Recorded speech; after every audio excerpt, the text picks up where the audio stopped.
Bismillahirrahmanirrahim. Assalamualaikum warahmatullahi wabarakatuh.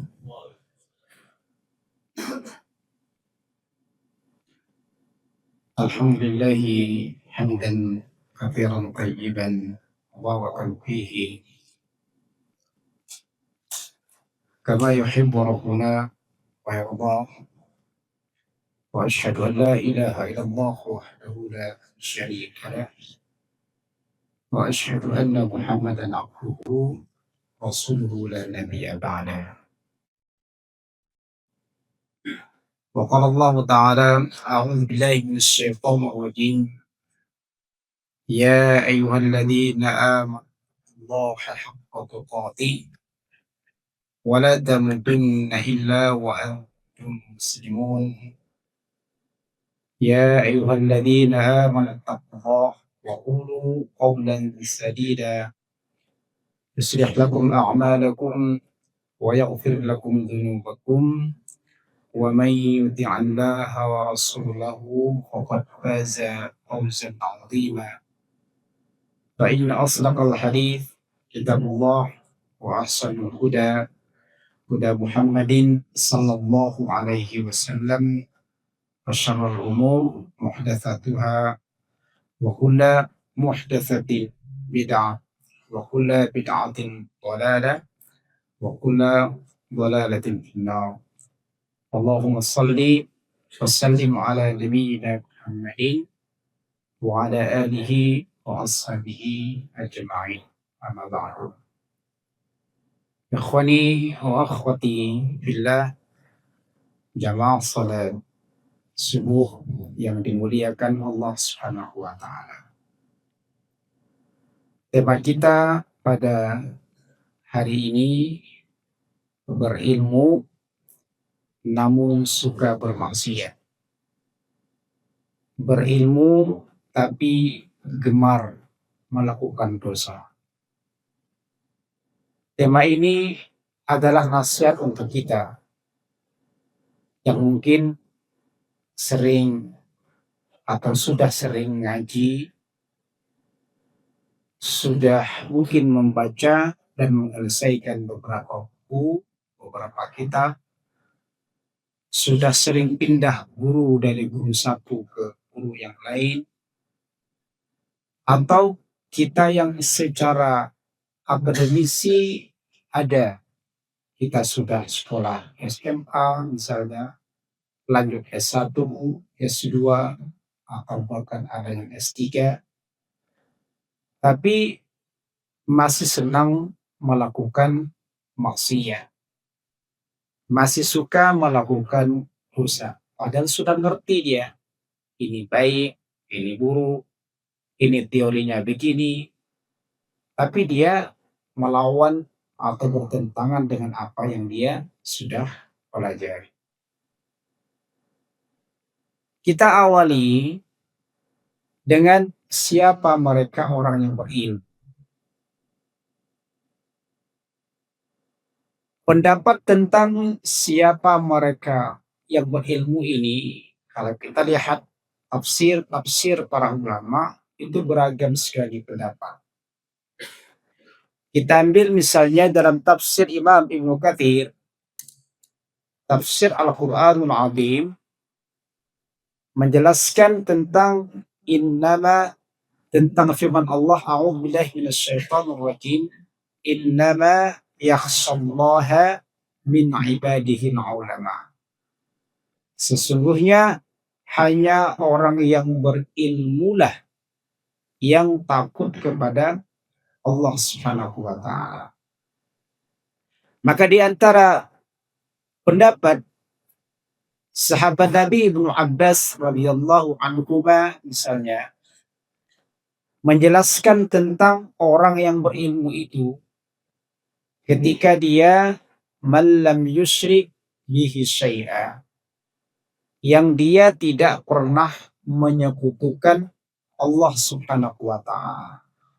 Jadi gerakannya, bicaranya, perbuatannya, ajakannya itu tidak pernah mengajak orang untuk beribadah kepada selain Allah Subhanahu wa taala. Ini orang yang berilmu. Yang kedua, wa ahalla halalahu wa harrama haramahu. Dia mengikuti apa yang Allah halalkan dan dihalalkannya, serta mengharamkan apa yang sudah Allah haramkan. Jadi perbuatannya tuh selaras seiring dengan yang Allah sebutkan dan juga nabinya sabdakan. Yang ketiga, wa hafidha wasiyatahu. Orang berilmu ini ketika dia selalu menjaga tuntunan dan syariat Allah. Dan yang keempat, kata Ibnu Abbas, wa ayqana annahu mulaqihi muhasibin bi'amalihi. Ketika dia melakukan apa saja, berkata apa saja, dia yakin bahwa apa yang dikatakan, yang dilakukan itu pasti akan diminta pertanggungjawaban di hadapan Allah Subhanahu wa taala. Nah, sehingga orang berilmu ini gak mungkin dia melakukan maksiat, melakukan dosa. Nah, ini penjelasan sahabat Nabi Ibnu Abbas radhiyallahu anhu. Masih dalam kitab yang sama, Ali bin Abi Talhah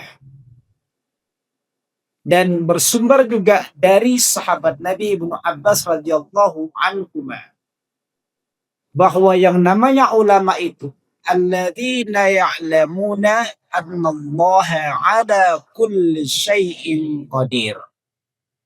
Orang yang mengetahui bahwa Allah ini maha kuasa atas segala sesuatu. Pendapat seorang tabi'in Al-Hasan Al-Basri, orang berilmu ini adalah man khasyar rahmana bil ghaibi. Orang yang memiliki sifat takut kepada Allah walaupun dia tidak pernah melihat Allah. Wa rahiba fima rahiballahu fihi. Dia menyukai apa yang Allah sukai sehingga dia amalkan. Wa zahida fima sakhitallahu fihi. Dan dia menjauhi apa yang Allah benci, Allah murkai. Nah, ini kriteria atau penjelasan tentang orang yang berilmu.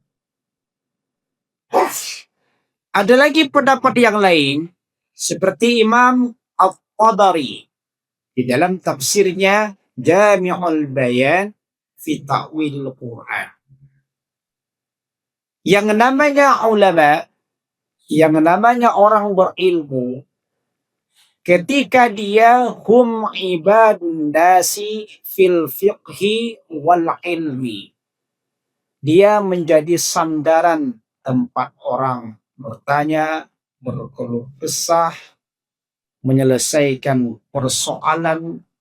Pertama urusan fikih, urusan ilmu-ilmu yang lain, bahkan wa umuriddin, dalam perkara-perkara agama orang banyak bertanya kepadanya. Wad dunia, juga dalam permasalahan keduniawiaan. Dia punya pemahaman, punya pengetahuan tentang ilmu agama dan juga pengetahuan tentang ilmu-ilmu dunia.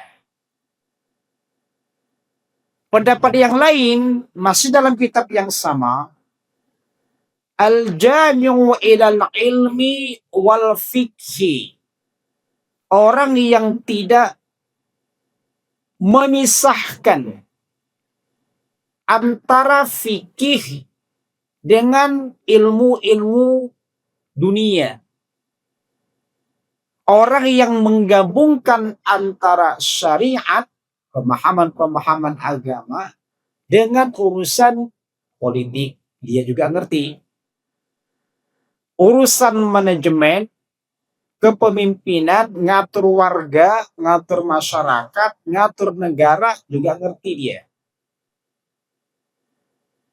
Bahkan wal qiyami bi umurir ra'iyati, dia berperan aktif di dalam urusan-urusan masyarakat yang yasluhuhum fi dunyahum wa dinihim, membantu masyarakat dalam perkara-perkara baik dunia juga akhirat. Ini pengertian orang yang berilmu. Nah, kira-kira dari sekian banyak pengertian orang berilmu yang dijelaskan oleh para ulama, kita kira-kira masuk gak sih? Kira-kira masuk ya, masuk bagian ya. Walaupun mungkin nggak 100% lah, tapi arahnya ke sana, orang berilmu. Nah, berarti cocok nih kalau temanya ini, orang berilmu tapi masih senang bermaksiat. Baik, saya mau mengulangi sekilas tentang materi ini yang dulu pernah kita sampaikan. Tanda-tanda orang berilmu. Pertama, ini pendapat di dalam syarah Hilyati Thalibil Ilmi. Pertama, al-amalu bihi. Orang berilmu ini, dia tidak hanya bisa teori, tapi dia mengamalkan apa yang sudah dipelajarinya. Yang kedua, karahiyatut tazkiyati wal madahi wat takabburi 'alal khalqi. Dia ini enggak senang dengan ujian. Ini ciri orang berilmu. Dan ini sudah pernah lebar kita jelaskan beberapa waktu yang lalu. Dan dia enggak sombong atas apa yang dia miliki. Berhadapan dengan orang yang belum belajar, enggak dibodoh-bodohin, tapi dia rendah hati, dia tawadhu. Yang ketiga, takasuru tawadhu'ika kullama isdatta ilma. Orang berilmu ini semakin banyak dia ngaji, semakin banyak dia belajar, maka semakin tawadhu. Seperti padi semakin menguning, semakin tua, dia semakin merumbuh. Ini orang berilmu. Yang berikutnya, al-harabu min hubbit tarausi wasyuhrati wa dunya. Dia tidak dominan mencintai kedudukan, tidak senang dengan keterkenalan, ketenaran, dan dia mampu mengelola dunia, bukan dunia mengelola dirinya. Dunia dalam genggamannya, namun bukan dirinya digenggam oleh dunia. Yang kelima, hajru da'wal ilmi. Gak katakan kepada orang, saya ini orang berilmu, saya ini orang ngerti, orang yang sudah paham. Walaupun untuk poin yang kelima ini tentu ada tempatnya. Tidak semua kita mengatakan, aku gak punya itu, aku gak punya itu. Juga betul kalau begitu. Tapi ada pada tempatnya, di mana dia mengatakan saya bisa, saya mengerti, dan di mana dia harus mengatakan saya ini orang biasa. Yang terakhir, kata dalam kitab Syarah Hilyati Thalibil Ilmi ini, orang yang berilmu itu dia suka bersuudzon, berprasangka buruk kepada dirinya. Saya ini masih belum banyak yang mengerti. Tapi kalau sama orang dia husnudzon, suka berprasangka baik, orang itu ngerti, orang itu sudah belajar dan seterusnya. Nah, ini pendapat ya dalam kitab Syarah Hilyati Thalibil Ilmi. Ada pendapat yang lain. Ini kita ambil di dalam kitab Bidayatu al-Hidayah, karya Al-Imam Al-Ghazali. Walaupun ada sisi sorotan para ulama yang terkait ulama ini. Ketika beliau menjelaskan tentang tanda-tanda orang berilmu atau tanda-tanda orang yang ilmunya ini berguna, bermanfaat. Ma yazidu fi khawfika min Allah. Ada rasa takut kepada Allah. Ini ciri orang berilmu. Makanya ada pendapat seperti Al-Imam Ibnu Rajab Al-Hambali, cukuplah orang dikatakan berilmu manakala dia takut kepada Allah Subhanahu wa taala. Yang kedua, wa yazidu fi basaratika bi uyubi nafsika. Hatinya ini makin tajam menilai kekurangannya. Namun bukan tajam menilai kekurangan orang lain. Ngerti saya, kelemahan saya A, kelemahan saya B, kelemahan saya C. Ini ciri orang berilmu. Semakin dirinya mengatakan saya ini bodoh, saya ini nggak mengerti, itu berarti orang berilmu. Saya pernah sampaikan pesan dari Ustadznya masih ada di sini. Kalau dia ngajarin kita, ngajarin mahasiswa, termasuk kita dulu tuh, kalau kamu sudah selesai satu kitab, tapi masih merasa bodoh, atau malah semakin bodoh, berarti itu tanda orang berilmu. Tapi kalau sudah selesai satu kitab, lanjut kitab lagi yang lain, merasa pintar, berarti kamu adalah bodoh. Yang ketiga, wa yazidu fi ma'rifatika bi'ibadati rabbika. Orang berilmu ini semakin paham dia bagaimana cara beribadah dengan benar, tertata keikhlasannya dan sesuai cara yang dicontohkan Nabi Sallallahu Alaihi Wasallam. Jadi orang berilmu ini ibadahnya benar, Yang keempat, wa yuqallilu min rahbatika fid dunya. Dia semakin zuhud kepada dunia. Maksudnya dia bisa mengelola dunia, bukan dunia mengelolanya. Wa yazidu fi rahbatika fil akhirah, dan kecintaan kepada akhirat ini semakin meningkat.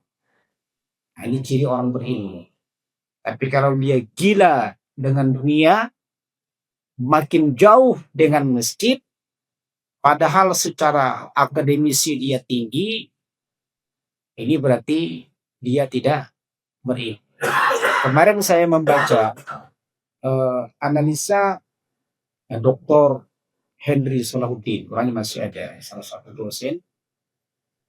Dia menganalisa tentang timpangnya pendidikan atau ilmu hari ini. Beliau mengatakan banyak orang yang semakin rakus dengan pendidikan, tapi semakin tidak semangat melakukan ibadah. Di antaranya apa? Dia mencontohkan ada orang yang semakin tinggi pendidikannya, semakin takut nikah awal. Benar gak kira-kira itu? Nikah cepat dia takut. Saya mau S2 dulu deh. S2 selesai, dia bilang, saya gak mau nikah dulu, lanjut S3 dulu deh. Semakin tinggi pendidikannya, menumbuhkan semakin takut untuk menikah.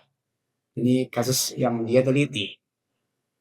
Ada juga orang yang semakin tinggi pendidikannya, namun semakin cuek dengan keadaan masyarakat. Masyarakat seperti apa, terserah, yang penting pendidikannya tuh tinggi. Bahkan dia tidak peduli dengan ibadah. Sholat nggak diperhatikan. Mungkin kebutuhan, katakanlah keperluan keluarganya nggak terlalu dipentingkan. Tapi yang dia kejar adalah pendidikan. Ini berarti ketimpangan nih. Kita lanjutkan dulu yang kelima. Orang berilmu ini wa yaftahu basirataka bi afati a'malika, dia semakin ngerti penyakit amalnya. Misalnya dia kalau beramal suka ria, ngerti dia. Kalau beramal nih suka nyebutin kebaikan, bisa. Atau kalau beramal nih suka gopoh apa ya? Besar busuk gitu, suka cepet-cepet gitu kan, tanpa berpikir dampak positif, dampak negatif. Jadi dia ngerti tentang penyakit amalnya. Ini orang berilmu. Kan juga tidak sedikit ada orang yang ilmunya tinggi tapi nggak ngerti penyakitnya. Yang terakhir adalah wayatwuka ala makaidis syaitan wa hururihi. Dalam kehidupannya dia bisa membedakan ini perintah agama atau ini tipu daya syaitan. Nah, ini kan berarti perlu ketajaman hati di dalam menilai itu semua. Itulah pandangan-pandangan para ulama terkait mereka orang yang berilmu. Sekarang kita lanjutkan tentang pengertian maksiat. Dalam term Indonesia kan banyak ada maksiat, ada dosa, apalagi ada keburukan, banyak kejahatan, macam-macam lah. Kita ambil dua kata saja. Ada namanya maksiat, kemudian dosa. Dalam Lisanul Arab, karya Ibnu Mandur, dikatakan di sana yang namanya maksiat itu al-khuruju anit ta'ati wa mukhalifatul amri. Dia keluar dari rel ketaatan. Dan secara otomatis berarti dia melanggar peraturan. Nah, kalau orang melanggar peraturan itu, berarti dia sudah bermaksiat. Contohlah, sholat saja kita paling gampang. Sholat jam berapa misalnya? Subuh, katakanlah jam 4 lewat 6 ya. Jam berapa? 4 lewat. Nah, kira-kira gitu jam 4 lah. Anggaplah jam 4 lewat 5 lah misalnya. Itu kan peraturannya. Tapi dia sholat jam 6 misalnya. Berarti sudah nggak sesuai dengan peraturanmu. Orang yang keluar dari rel ketaatan secara otomatis berarti dia sudah bermaksiat. Ngomong baik itu kan berarti berada dalam rel ketaatan. Jujur itu berarti dia dalam rel ketaatan. Kalau dia ngomongnya nggak bagus, nggak jujur misalnya, berarti dia sudah bermaksiat. Melihat harusnya melihat yang hijau, melihat yang halal, mendengar yang baik. Tapi dia mendengar yang nggak baik, melihat yang nggak baik misalnya. Berarti dia sudah keluar dari rel ketaatan. Secara otomatis dia melanggar perintah atau dia bermaksiat. Ini pendapat pertama. Masih dalam penjelasan kitab yang sama, al-ma'asi hiya tarkul ma'murati wa fi'lul muhadharati. Meninggalkan hal-hal yang diperintahkan dan melakukan hal-hal yang dilarang. Nah, kita ngerti nih, apa saja yang dalam agama ini Allah dan Nabi-Nya perintahkan. Baik perkataan, perbuatan, urusan hati, banyak sekali itu. Dan kita pun kadang-kadang juga ngerti mana yang dilarang. Ketika orang meninggalkan apa yang diperintahkan, namun dia lakukan apa yang dilarang, berarti dia bermaksiat. bermaksiat. Nah, dalam kitab Al-Mu'jam Al-Wasit dijelaskan ma yuthabu ala tarkihi wa yu'aqabu ala fi'lihi. Perkara yang bernilai pahala ditinggalkannya. Jadi ada sesuatu perbuatan yang mengandung pahala ditinggalkannya. Berarti dia sudah bermaksiat. Sebaliknya, ada perbuatan yang jelas berdosa atau gara-gara perbuatan tersebut disiksa, tapi dia lakukan. Itu namanya bermaksiat. Jadi maksiat kira-kira seperti itulah penjelasan para ulama. Sekarang kita mengetahui apa makna dosa. Kalau dalam bahasa Arabnya al-ithmu, dosa. Dijelaskan dalam hadis,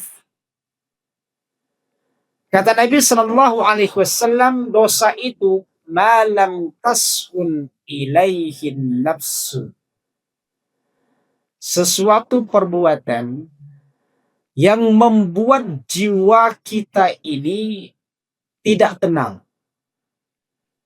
Kita habis ngomong, habis memikirkan sesuatu, membuat keputusan, melakukan sesuatu, sekian detik, sekian menit berikutnya, mikir kita, membuat hati kita nggak tenang. Saya tadi ngapain? Ngomongnya gimana ya? Berarti dia sudah melakukan dosa. Walam yatma'inna ilaihil qalbu, atau membuat jiwanya ini nggak tentram. Wa in aftakal maftun, meskipun orang lain bilang nggak apa-apa itu, nggak apa-apa itu, tapi jiwa kita nggak nyaman. Saya ambil contoh yang paling sederhana sekali. Katakanlah kita lagi berpapasan dengan tangga, dengan teman, dengan siapa saja gitu ya. Karena mungkin kita sibuk megang HP, jalan, sehingga teman kita lewat saja begitu kan, lewat saja. Padahal kita punya kebiasaan kalau ketemu orang tegur sapa atau mengucapkan salam. Sudah sekian meter baru kita lihat, ternyata ada teman kita. Merasa nggak nyaman kita, kok nggak tegur sapa. Hati merasa bersalah, hati merasa nggak tentram. Nah itu namanya al-ithmu, dosa. Dosa itu sesuatu yang membuat nggak nyaman. Sesuatu tentu ukurannya itu syariat. Ukurannya syariat. Bukan kita contoh kayak saya merasa bersalah karena nggak merokok bareng-bareng sama dia. Misalnya itu nggak pas juga itu. Ukurannya syariat. Ukurannya adalah agama. Kata Nabi Shallallahu Alaihi Wasallam, fa innal khaira tuma'ninatun. Setiap kebaikan itu pasti mendatangkan ketenangan. Sebaliknya, wa inna syarra ribatun. Perkara yang buruk pasti mendatangkan kegelisahan. Coba lihat kadang-kadang kita ngomong sama siapa saja. Sama istri, sama anak. Kalau membuat hati kita nyaman, wajah kita ceria, itu kebaikan. Tapi kalau membuat hati kita kayak nggak nyaman, mungkin kita ngomongnya temperamen gitu ya, atau terkesan memaksa, nggak bijaksana, nggak nyaman hati kita, nah itulah namanya dosa. Jadi dosa itu membuat hati nggak nyaman. Nah ikhwani fillah yang Allah muliakan, para ulama membagi dosa ini ada dua. Ada dosa besar, ada dosa kecil. Dan penjelasan dosa besar ini banyak kitabnya, diantaranya Al-Kabair karya Al-Imam Al-Dhahabi. Menjelaskan ada 70 jenis dosa besar. Dan syarah kitab ini banyak sekali. Di antaranya Syekh Al-Utsaimin menjelaskan juga itu tentang dosa besar. Di mana dosa besar ini maknanya atau pengertiannya adalah setiap dosa yang ada dalam Al-Quran, juga ada dalam hadis, dan disebutkan juga oleh generasi salaf. Para sahabat menyebutkan ini nggak boleh, para tabi'in menyebutkan ini nggak boleh, tabi'ut tabi'in juga sama, berarti itu adalah dosa besar. Atau yang paling gampang dalam Al-Quran tuh biasa kita sebut, misalnya kita baca satu dosa dan di ujungnya tuh ada ancaman. Neraka, murka, laknat. Itu namanya dosa besar. Baik.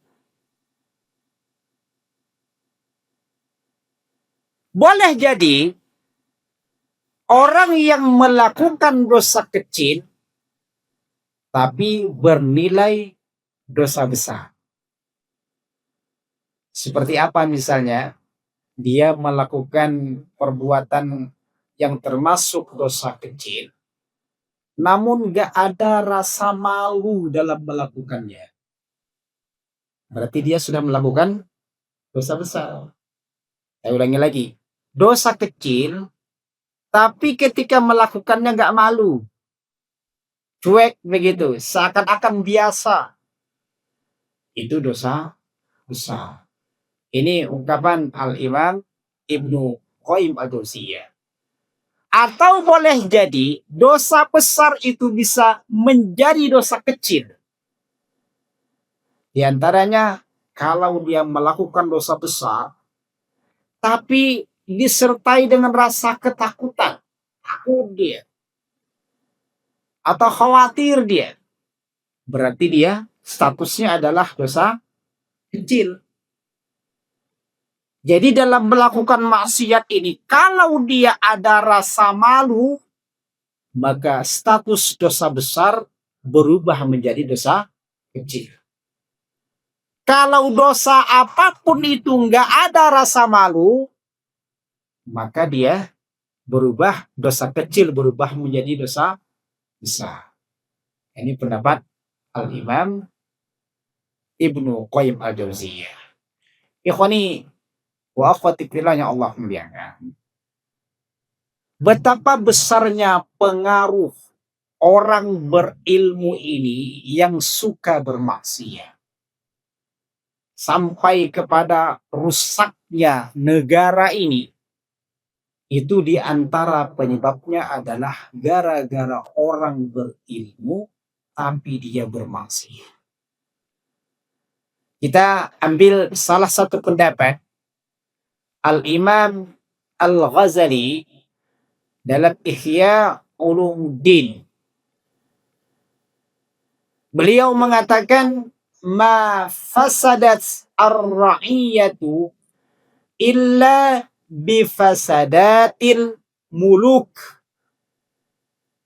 Kerusakan rakyat ini, masyarakat ini, terjadi karena rusaknya para pejabat, para penguasa, orang yang di papan atas.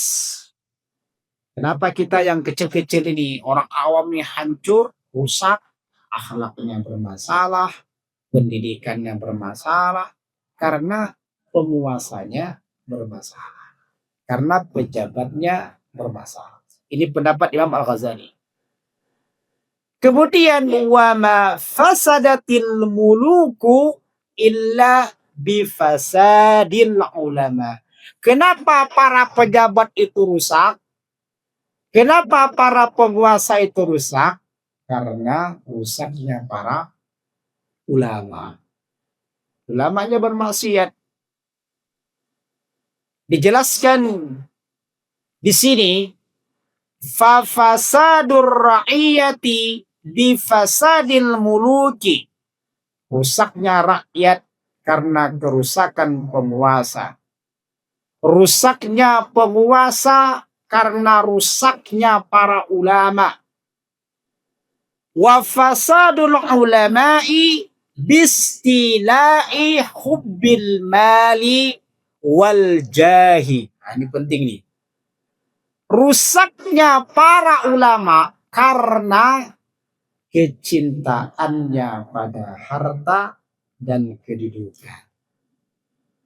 Nah, kita kadang-kadang sedih juga ya melihat fenomena yang ada hari ini. Tapi kita malas mau komentar lah. Dan memang sebaiknya nggak usah komentar. Biar diam saja. Karena kita nih orang yang nggak pas untuk berkomentar. Biarlah mereka papan atas yang berwenang untuk berkomentar. Tapi kita ikut sedih dan harus banyak berdoa ya. Semoga pertikaian perselisihan ulama-ulama kita itu secepat mungkin redam hilang. Jadi penjelasan para ulama, rusaknya ulama ini karena kecintaan pada harta. Dia harusnya ngurus umat, ngurus warga, tapi dia gila dengan harta dan gila dengan kedudukan. Boleh nggak kita memiliki harta? Boleh. Boleh nggak kita punya kedudukan? Boleh. Tapi ulama itu nggak layak untuk gila dalam hal demikian. Ulama itu dia pencerah, pengarah, memberikan arahan kepada masyarakat. Wa man istawla alaihi hubbud dunya lam yaqdir 'alal hisbati 'alal aradhili. Nah, penjelasan para ulama, kalaulah ulama ini sudah terpedaya dengan kecintaannya terhadap dunia, maka dia tidak akan punya kekuatan untuk mengawasi hal-hal kecil. Coba kita pikirkan perkataan ini. Siapa saja yang terpedaya dengan dunia, dia nggak akan bisa berkuasa mengawasi hal-hal kecil.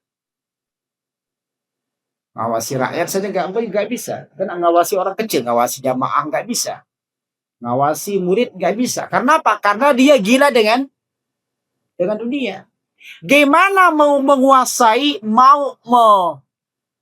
mengawasi perkara besar seperti negara? Nggak bisa.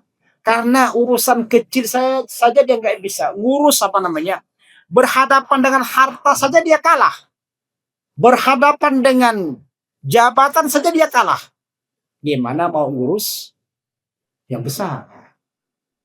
Nah, maka betul rusaknya negara ini diantaranya adalah karena tadi orang yang berilmu namun dia bermaksiat. Salah satu bentuk maksiat ulama itu dia sangat cinta dengan harta dan gila dengan kedudukan. Ini pendapat Al-Imam Al-Ghazali. Maka bagi kita yang talibul ilmi, para pelajar, orang yang sering mungkin terlibat dalam urusan ngaji, maka jangan sering berteman membaur dengan para pelaku maksiat. Hati-hati nih, kita yang belajar tapi senang berteman dengan orang yang bermaksiat.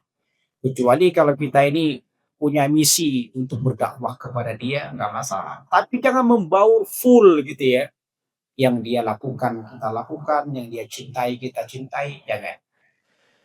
Dijelaskan oleh sahabat Nabi Umar ibn Khattab radhiyallahu anhu. Kata beliau, wahdar sadiqaka illal amin. Hati-hati dengan temanmu. Bertemanlah dengan teman yang amanah saja. Kata beliau lagi, wala amina illa man yakhshallah. Ingat, teman yang amanah itu hanya dimiliki, hanya ada ketika dia memiliki sifat takut pada Allah. Jadi yang amanah ini, yang bisa amanah ini, hanyalah orang yang takut kepada Allah. Orang yang amanah nih, biasa dia menjaga rahasia, nggak menyebarkan aib kita. Itu namanya orang amanah. Karena dia takut kepada Allah. Tapi orang yang gak amanah biasanya apa yang kita omongkan, diomongkannya lagi. Bahkan kita ngomong A, dia ngomong ke orang apa? A, B. Itu namanya orang yang tidak amanah. Karena tidak ada rasa takut kepada Allah Subhanahu wa ta'ala. Kalau kita sudah ngerti orang yang banyak ngomong, namun kita membicarakan rahasia-rahasia kita, maka pasti rahasia kita akan tersebar kemana-mana. Makanya kalau berkeluh kesah, kalau bercerita, kalau minta solusi itu, carilah orang yang gak banyak ngomong. Karena biasa orang yang banyak ngomong ya begitu dia. Pasti ngomong kepada yang lain. Penting nih orang amanah nih, dia menjaga rahasia. Janganlah kalian, ini masih perkataan Umar, wala tusawir fi amrika illalladzina yakhshawnallaha. Janganlah engkau bermusyawarah tentang urusan yang penting kecuali dengan orang-orang yang juga takut kepada Allah. Tapi kita di negara kita susah juga ya. Mau musyawarah, semuanya harus takut pada Allah, susah juga. Ya. Tapi kita mengambil pelajaran penting. Kalau untuk perkara-perkara penting, kumpulkan orang-orang yang kira-kira dia memiliki takut kepada Allah Subhanahu wa. Kalau enggak, nanti dia membongkar, dia menyebar apa-apa yang seharusnya tidak boleh tersebar. Jamaah Allah muliakan, Sufyan bin Uyainah, seorang ulama abad ke-2 Hijriyah, mewanti-wanti terhadap orang yang berilmu tapi senang bermaksiat. Hati-hati. Kata beliau, ihdaru fitnatal alimil fajiri. Hati-hati bahaya orang berilmu yang suka bermaksiat. Yang suka melakukan tadi yang disampaikan. Sesuatu yang melanggar aturan Allah. Hati-hati dengan orang yang bermaksiat. Yang berilmu tapi bermaksiat. Atau wal abidin jahili. Dia ahli ibadah. Namun gak belajar. Gak mau belajar. Semangat dia dalam urusan mengamalkan agama. Tapi gak ngerti dalam perkara agama. Ibaratnya ahli ibadah. Tapi bodoh. Gak ngerti. Dan kata beliau, fa inna fitnata tauba fitnatun likulli maftunin. Bahaya keduanya ini, bahaya orang berilmu tapi bermaksiat, bahaya orang ahli ibadah namun dia tidak punya ilmu, ini bahayanya banyak banget kata beliau. Bahkan Sufyan bin Uyainah mengajak kita merenung kerusakan yang ada di umat ini gara-gara dua kelompok. Orang yang punya ilmu tapi bermaksiat. Yang kedua, orang yang jago dalam ibadah tapi tidak mengerti. Gak punya ilmu. Coba kita renungkan, betul gak kira-kira? Rusaknya warga, masyarakat, atau dalam tataran besar mungkin negara, gara-gara dua hal ini. Dia secara akademisi ada, gitu kan, tapi bermaksiat. Dia kelihatannya jago dalam ibadah, melakukan A, melakukan B, tapi nggak ngerti dengan yang dia lakukan, dalilnya apa, atau paling tidak kesimpulan dalil lah. Karena nggak semua orang hafal dalil. Paling tidak dia paham, kayaknya dalilnya kira-kira begini maksudnya. Nah, ini yang menyebabkan rusaknya umat ini. Baik. Kata Sufyan lagi, ulama rusak ini, siapa saja yang rusak dari kalangan ulama, maka pada dirinya ada keserupaan dengan Yahudi. Kalau orang Yahudi ini secara keilmuan dia tuh hebat. Secara keilmuan tuh hebat mereka tuh. Coba kita perhatikan orang-orang Yahudi sekarang saja jago banget dia dalam urusan apa saja. Tapi dia ini nggak mengamalkan apa yang sudah dia pelajari. Jadi rusaknya umat ini ada keserupaan pada Yahudi karena ulamanya ini rusak. Dan siapa saja yang rusak dari kalangan ahli ibadah, berarti ada kesamaannya dengan orang Nasrani. Orang Nasrani ini dia melakukan ibadah, tapi nggak punya dalil. Menyembah 3 Tuhan, nggak punya dalil. Nggak ngerti. Jadi Yahudi berilmu, tapi nggak mengamalkan. Kemudian orang Nasrani dia mengamalkan sesuatu ibadah tapi tidak berlandaskan ilmu. Kata Imam Ibnu Qayyim al-Jauziyah, kenapa seperti itu? Li'annan nasara abadu bi ghairi ilmi. Karena orang-orang Nasrani itu beribadah tanpa landasan ilmu.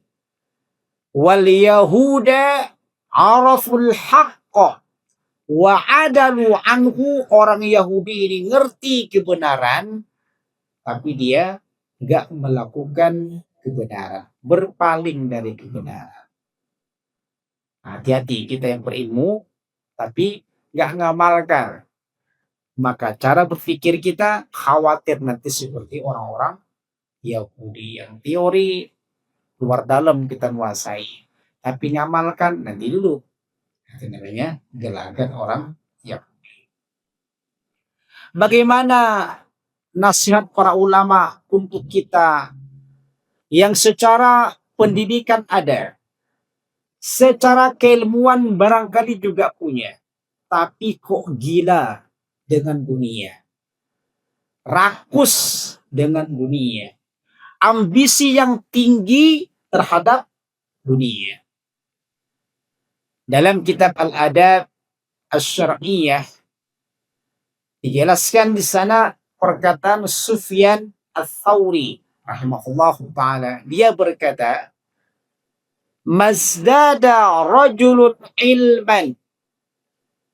Seseorang yang semakin bertambah ilmunya, fasdada minad dunya, namun dia semakin dekat, semakin cinta, semakin rakus dengan dunia, berarti izdada minallahi bu'dan. Orang seperti ini dia semakin jauh dengan Allah Subhanahu wa taala. Hanya untuk kita nih, makin ngerti tentang agama, makin rajin ngaji, tapi makin tamak dengan dunia. Berarti dia semakin jauh dengan Allah Subhanahu wa taala. Hati-hati perjalanan kita nih yang mulus. Kok makin ngaji kok makin kaya. Kira-kira gitu ya. Kalau kayanya bagus nggak jadi masalah. Banyak menolong agama Allah nggak jadi masalah. Tapi kalau kayanya malah membuat dia bakhil, nggak sempat ngurus agama, berarti menunjukkan dia semakin jauh dengan Allah Subhanahu wa taala. Nah, saya mau nyampaikan terkait orang berilmu namun gemar bermaksiat ini. Yang menjadi poin saya adalah perkataan Al-Imam Ibnu Al-Jauzi dalam kitab Sayyidul Khatib. Ini penting kita camkan. Kata beliau, wa ra'aitu aqwaman minal muntasibina ila ilmi. Aku melihat orang-orang nih yang mengaku memiliki ilmu. Ahmalu nazar al-haqqi azza wa jalla ilaihim fil khalawati. Namun dia meremehkan pengawasan Allah Subhanahu wa ta'ala. Artinya kalau dia secara keilmuan ada, namun saat dia sendirian, seakan-akan gak ada yang mengawasinya. Gak takut dia. Artinya dia bermaksiat. Apa kata Imam Ibnu Al-Jauzi? Akibatnya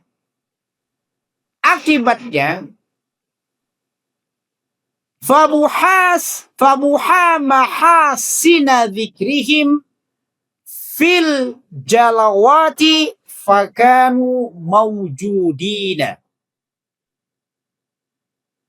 Sehingga walaupun dia secara akademisi ada, orang juga ngerti dia ini orang berilmu, namun namanya ini gak harum. Harusnya kan orang berilmu namanya apa? Harum, disebut-sebut, dipuji-puji. Tapi dia ini gak harum, padahal dia di tengah-tengah masyarakat. Lawan gak harum apa? Busuk ya bahasanya gitu ya. Jadi parasit, seakan-akan jadi parasit. Padahal dia ini orang berilmu, ngerti dia. Pendidikannya ada. Ngaji juga di mana-mana. Tapi menjadi parasit di tengah-tengah masyarakat, dia nggak harum. Bahkan seakan-akan dia ada, namun dia tidak ada. Bagaimana bahasanya tuh? Ada tapi nggak ada.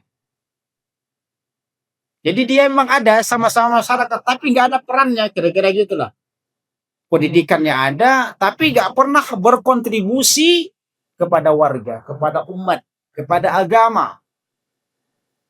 Namanya ada, di raport ada. Kalau kita buka apa misalnya Sevina gitu kan, ada apa namanya itu, dalam perusahaan kampus ya, ada namanya si Fulan bin Fulan, titelnya macam-macam. Tapi kok kayak nggak kelihatan tuh kiprahnya apa, gitu ya, perannya apa. Jadi dia nih ada, namun tidak ada. Jadi wujuduhu ka'adami, adanya dia sama dengan tidak adanya dia. Itu bahaya banget orang kayak begitu ya. Itu karena dia berilmu namun bermaksiat.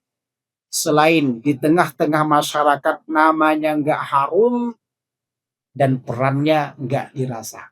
Namanya ada, tapi nggak ada. Susah nyebutnya gimana? Anda pikirkan saja lah. Nama orangnya ada, tapi nggak ada.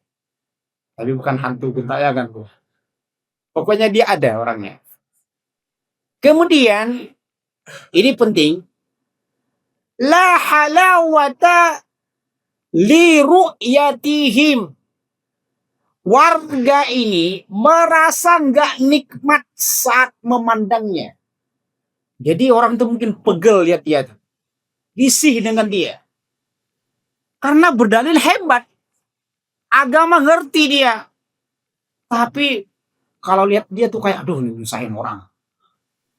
Nah, itu namanya gara-gara apa? Berilmu namun dia bermaksiat. Nah, kita mengalami lah dalam dunia masyarakat gitu ya.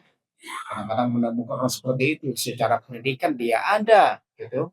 Tapi lihat dia lewat rumah kita tuh kayak gimana gitu. Dia mengucapkan salam nggak dijawab gimana gitu kan. Dijawab gimana? Karena dia bermaksiat. Padahal secara akademisi dia berilmu. Dan wala qalbun yahinnu ila liqa'ihim. Orang nggak rindu sama dirinya. Nah, coba dulu kita katakanlah punya lembaga, punya usaha, punya bisnis, atau punya apa saja. Terkenal kita, disebut-sebut kita, kata orang Hebat tuh lembaga itu. Hebat tuh organisasi. Orang pun senang dengan kehadiran lembaga tersebut. Tapi coba lihat, mungkin kita evaluasi, boleh jadi lembaga-lembaga kita hari ini nggak terkenal lagi. Atau orang dengar lembaga kita nih, itu mah lembaga misalnya gitu. Jadi seakan-akan negatif orang berpikirnya. Itu mungkin boleh jadi karena penghuni lembaga tersebut bermaksiat. Orang risih dengar lembaganya. Orang risih dengar golongannya. Orang risih dengan melihat warna bajunya. Atau mungkin golongannya. Karena dia bermaksiat. Orang pun juga nggak ada kerinduan bertemu dengan dia. Walaupun mungkin secara penampilan bagus, gitu ya, tapi kayak nggak nyaman begitu. Nah ini hati-hati. Makanya saya kadang-kadang berpikir, boleh jadi hari ini perdagangan kita, bisnis kita maju, tapi kalau bermaksiat, besok tuh orang risih dengan bisnis kita. Orang tuh kayak nggak merasakan keadaan kita, udahlah, yang lain saja. Kerjasama dengan yang lain saja. Sahabat Nabi sudah ya. Satu lagi deh ya. Hati-hati dengan orang yang kadang-kadang secara lisan memukau perkataannya. Retorikanya membuat kita jatuh hati. Tapi karena dia bermaksiat, sehingga orang seperti ini amat sangat ditakutkan. Kata sahabat Nabi Ibnu Khattab radhiyallahu anhu, "Inna akhwafa ma akhafu alaikum al-munafiqul alim." Aku yang paling khawatir pada kalian ketika ada orang berilmu namun dia munafik. Maka para sahabat yang lain bertanya, kaifa yakunul munafiqu aliman? Bagaimana kok bisa ada orang berilmu yang munafik? Harusnya kan orang berilmu yang bertauhid, yang beriman, yang lurus pemahamannya. Tapi ini kata sahabat, kok ada orang munafik yang berilmu? Atau orang berilmu yang munafik? Kata Umar, yatakallamu bil hikmati, dia berkata dengan begitu bijaksana. Wa ya'malu bil jauri, namun perbuatannya mengarah kepada kemungkaran. Perbuatannya mengarah kepada kemungkaran. Namun kalau lihat kata-katanya, enak banget tuh. Seperti ungkapan Al-Imam Ibnu Qayyim Al-Jauziyah, ada orang yang ngajak kepada surga, ayo kita ke surga nih, ayo ke surga semuanya. Tapi dirinya melangkah ke neraka. Nah ini orang yang berilmu, kelihatan bijaksana, namun dia bermaksiat. Jamaah Allah muliakan, nanti kita akan belajar kenapa kita kok sering lupa ilmu yang sudah kita pelajari di SMP, SMA, lanjut lagi dengan mungkin kuliah, ngaji juga sudah lama kayaknya ngaji ya. Tapi kok banyak lupa. Nah, kira-kira apa itu karena maksiat atau karena sudah tua? Nah, insya Allah akan kita sambung pada kesempatan yang lain. Wassalamualaikum warahmatullahi wabarakatuh wa ala alihi wa sahbihi ajma'in. Ada yang mau disampaikan, kami persilakan. Ya, silakan Pak. Assalamualaikum warahmatullahi wabarakatuh. Kita sudah ada semangat kita melihat dan melakukan maksiat. Karena kalau dia marah terus, kita katakan soal ini. Atau kita berharap dari oke, yang salah, ya orang lain buktinya. Harus lepas dari tanggung jawab. Baik, masyaallah, barakallahu fikum. Jadi memang urusan al-amru bil ma'ruf wan nahyu 'anil munkar ini harus ya, walaupun posisi dan caranya itu berbeda. Kata Nabi Shallallahu Alaihi Wasallam dalam hadis yang sahih, "Man ra'a munkaran, kalau kalian melihat sesuatu yang salah, fal yughayyir biyadihi, maka cegah dengan tanganmu." Sebagian para ulama mengatakan cegah dengan kekuasaan. Jadi wilayah yang memang menjadi kompeten orang-orang yang berjabat dan memang mereka yang harus merubahnya, maka mereka harus merubah.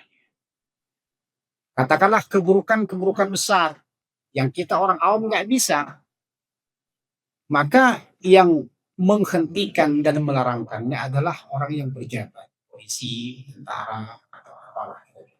Itu maksud ubahlah dengan tangan. Kalau nggak bisa atau kalau nggak mampu juga untuk merubah dengan tanganmu, fal yughayyir bi lisanihi. Ubahlah dengan nasihat. Nah, diingatkan ini yang poin yang kedua nih yang ditanyakan oleh apa. Jadi nasihati atau ubahlah orang dengan lisanmu, dengan nasihat. Terkait dengan merubah, menasihati, ada perkataan Al-Imam Ibnu Qayyim Al-Jauziyah.